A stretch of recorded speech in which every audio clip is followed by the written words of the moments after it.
We'll guide you through how to create status updates in Asana, making sure your projects stay on track and everyone is informed. If you find this helpful, consider subscribing and liking the video.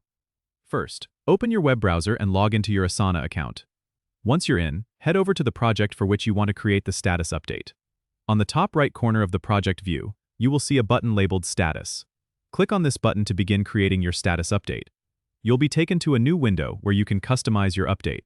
Start by selecting the status color that best represents the current state of your project: green for on track, yellow for at risk, or red for off track. This visual cue helps your team quickly understand the project's situation.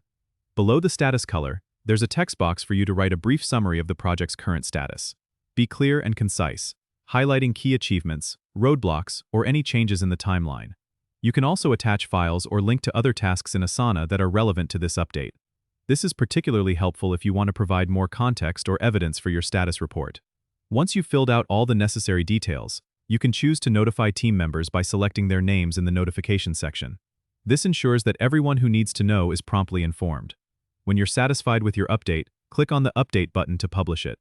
Your team members will receive notifications, and the status will be visible within the project view, allowing everyone to stay aligned. Don't forget to subscribe and comment if this helped you out.